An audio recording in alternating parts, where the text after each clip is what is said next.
അന്ത്യനാൾ വരെ അദ്ദേഹം മത്സ്യത്തിന്റെ വയറ്റിൽ തന്നെ കിടക്കേണ്ടി വരുമായിരുന്നു എന്നുള്ളതാണ്.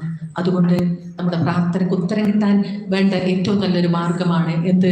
നല്ല ഐശ്വര്യത്തിന്റെ കാലത്ത് നമ്മൾ നന്നായി അള്ളാഹുവോട് ചോദിച്ചുകൊണ്ടിരിക്കുക. ഇനി വിട്ടുപോകാൻ ഒരിക്കലും നിർവാഹമില്ലാത്ത ഒരു ഘട്ടം കൂടി നമ്മൾ സൂക്ഷിക്കണം. ഒരു നീണ്ട ഹദീസില് അള്ളാഹുവിന്റെ റസൂൽ സല്ലല്ലാഹു അലൈഹി വസല്ലം പറയുന്നുണ്ട്. എന്താ പറയുന്നതെന്നറിയോ? നിങ്ങളുടെ സമ്പാദ്യം, വസ്ത്രം, നമ്മുടെ ജീവിത വിഭവങ്ങളില്ലേ, അതൊന്നും ഹലാലല്ലെങ്കിൽ അള്ളാഹു പ്രാർത്ഥന സ്വീകരിക്കുകയില്ല. ഒരു മനുഷ്യനെ സംബന്ധിച്ച് ഹദീസിൽ ഉപമിക്കുന്നുണ്ട്. അദ്ദേഹം ദീർഘദൂര യാത്ര ചെയ്ത് മുടിജട പിടിച്ച് വസ്ത്രം പൊടി പിടിച്ച് ക്ഷീണിതനായി റബ്ബിങ്കിലേക്ക് കൈകൾ ഉയർത്തിയ പെട്ടെന്ന് ആ കൈ ഒന്നും കൊടുക്കാൻ തട്ടിക്കളയൂല എന്നാണല്ലോ അല്ലെ. കൈകൾ ഉയർത്തിയിട്ട് വിളിച്ചത് യാ റബ്ബി യാ റബ്ബി എന്നാണ്. അല്ലാതെ ബദരീങ്ങളെ മമ്പുറത്തെ തങ്ങളെ ഒന്നും അല്ല വിളിച്ചത്. എന്താ വിളിച്ചത്?